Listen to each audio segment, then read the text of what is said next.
5.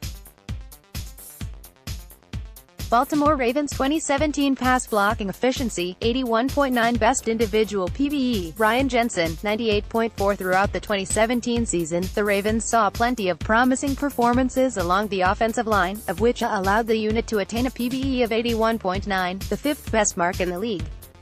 All told, they allowed the league's fifth-fewest pressures, 138, and averaged 18.1 pass block snaps per sack or hit surrendered, which tied for the league's second-best mark.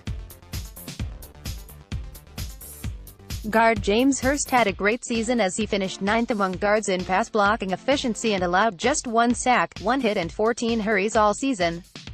With the return of star guard and pass blocking ace Marshall Yanda, who has averaged 13 pass block snaps per sack allowed since 2015, the Ravens are in good shape heading into the new league year.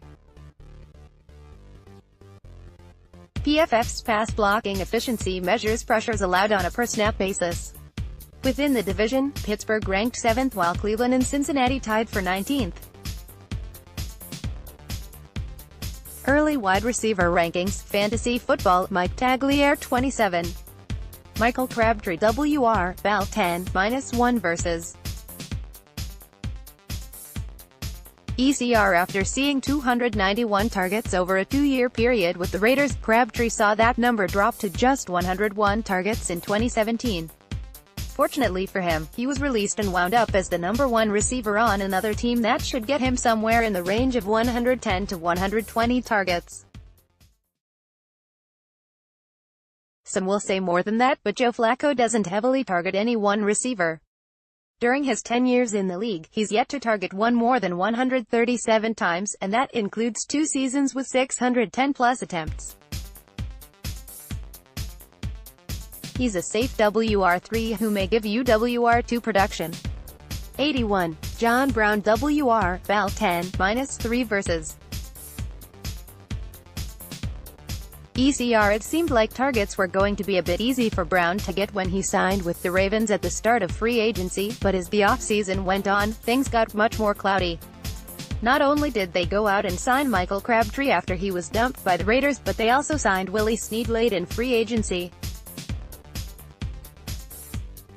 The draft came, and they not only added 2 tight ends in the first 3 rounds, but they also grabbed 2 wide receivers in the top 5 rounds.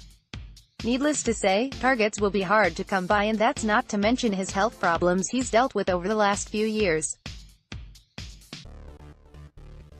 95. Willie Snead WR, Bal 10, -3 versus ECR. I'm not sure if even Snead realizes how good he had it with Drew Brees, but the targets are going to be even cloudier in Baltimore now that they've added Michael Crabtree, John Brown, Hayden Hurst, Mark Andrews, Jaleel Scott, and Jordan Lasley this offseason. Think of him as the Cole Beasley of the Ravens offense, but with better talent around him and a worse quarterback. Expect Joe Flacco to spread the ball around to all of his receivers in 2018. 2017 defeats. Vincent Verhey defeats are one way to account for defenders who make frequent appearances on highlight reels. As a reminder, a defender is credited with a defeat anytime he makes one of the following plays: a tackle that results in a loss of yardage, including sacks; any play that results in a turnover, including tip passes which are then intercepted; any tackle or tip pass that leads to a stop on 3rd or 4th down. Team player pass defeats, rush defeats, total defeat. Bal 57 C, Mosley LB 121325, Bal 99 Judonner 121022, Bal 55 T Suggs or 14620 CJ. Mosley's 25 total defeats were the 12th most in the NFL last season.